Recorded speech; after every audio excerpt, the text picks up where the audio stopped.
meu testemunho agora é sobre o conteúdo do livro, ou seja, os temas, como eles foram abordados, como foram desenvolvidos. Nós já temos uma ideia dos autores e as relações dos autores, como é que foi feita a organização do conhecimento através de um algoritmo para que houvesse uma certa disciplina no uso do conhecimento e que ficasse bem claro os objetivos nossos, que era o desenvolvimento do treinamento esportivo.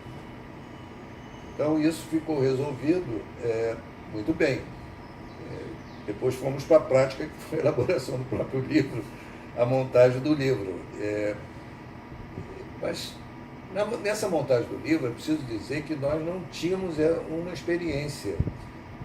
Por quê? Esse livro simplesmente é o primeiro livro coletivo em educação física e esporte do Brasil. Naquela época nós não tínhamos o alcance disso. Hoje é muito comum. Eu mesmo faço livro. Já fiz um livro que tinha 510 autores, que é o Atlas do Esporte do Brasil. Quer dizer, isso transformou-se num hábito e também um estilo, né? O conhecimento hoje ele depende muito do trabalho coletivo. Mas naquela época realmente nós não tínhamos esse alcance. Então, na distribuição do trabalho, eu na verdade acabei ficando com a maior parte.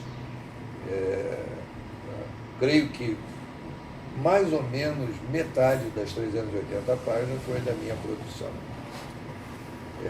Até mesmo porque, na parte científica, com a ênfase sobre as qualidades físicas essenciais, elas se desdobravam em vários aspectos. Por exemplo, quando se observa o índice, nós temos aqui os fundamentos, que é a história, treinamento total e preparação generalizada, que é a parte de métodos, que como já foi explicado anteriormente, o enfoque era qualidades físicas essenciais para o desenvolvimento físico, né?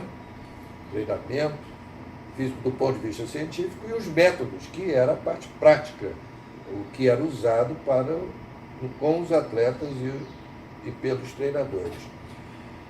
Mas na hora que se divide isso em temas, a coisa muda um pouco de figura, porque nós então temos que organizar. Então, na parte de fundamento, nós começamos com a história, que é o ponto que nós achávamos na época, inclusive o próprio Maurício Rocha e o Luiz dos Santos, nós estávamos convergentes no sentido que a história poderia explicar muito bem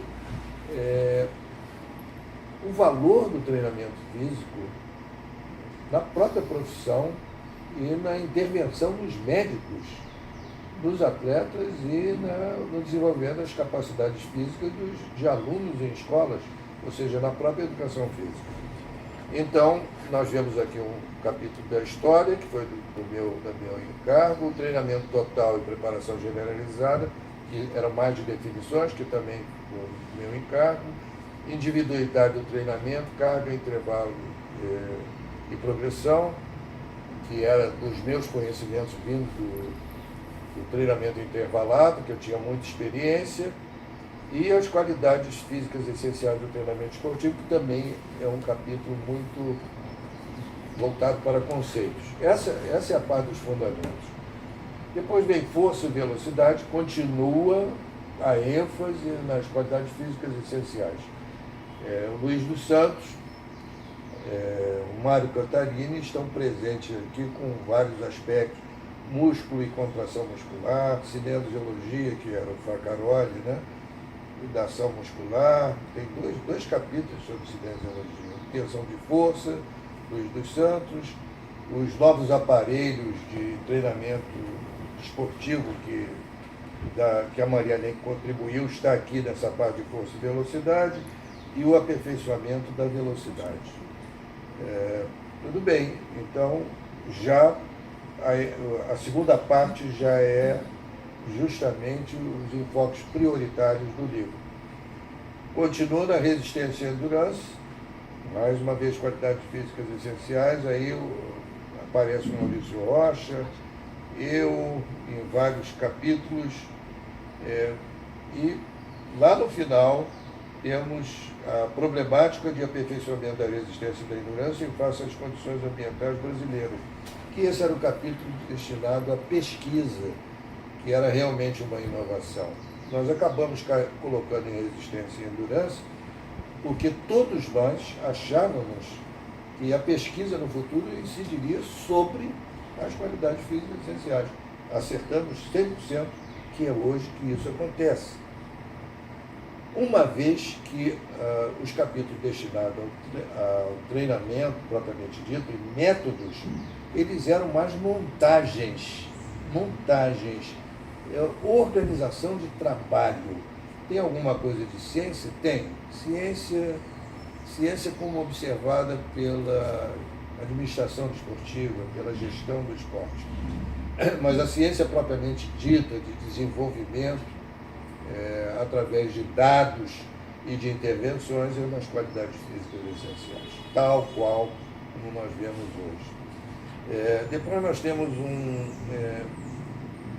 capítulo sobre coordenação de descontração, que foi também da minha lavra. Provavelmente foi um excesso para esse livro, que naquela época, através dos métodos, nós achávamos que a parte de descanso, de descontração, recuperação do atleta era muito importante. Não é à toa que o Dr. Riso Pinto faz parte desse grupo de autores. Ele, como médico, ele sempre se dedicou ao controle do treinamento esportivo, é o que ele fazia no Fluminense, no futebol. Mas então colocamos esse capítulo. Nós até hoje encontramos em livros atuais também menções a essa recuperação dos atletas.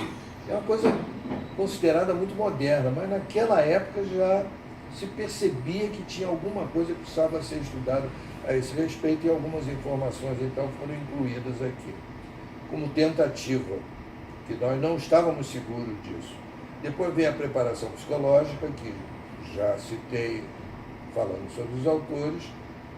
O Ataíde Ribeiro foi o nome, e ele fez 3 capítulos. A contribuição dele realmente é uma das maiores do livro. E o livro tem vários valores, mas um dos principais é que ele criou a base para o desenvolvimento da psicologia do esporte no Brasil e provavelmente na América Latina. Pelo menos teve influência em toda a América Latina. Isso é muito importante e precisa ser constado quando se fala sobre esse livro. A alimentação do atleta é mais voltada à metodologia. A metodologia era a principal, era do treinamento total, que era do modo de vida dos atletas, que precisavam ser cuidados, não somente da intervenção para o desenvolvimento das qualidades físicas essenciais. Então, também entra como na psicologia, como no controle de treinamento e a própria descontração, era mais contribuições para quem ia lidar com a metodologia de treinamento. A última parte é o controle de treinamento, já citado por mim, do Riso Pinto. Então, a última parte, que são quatro partes, né? É a coordenação, descontração, preparação psicológica, alimentação do atleta, controle do treinamento. Tudo isso era muito voltado para a metodologia do treinamento, que é o maior interesse dos treinadores. Já a parte inicial, que nós demos ênfase, era a parte cientificamente, propriamente dita, ou seja, intervenções científicas no treinamento esportivo, que era mais voltada para as qualidades físicas essenciais. Ok?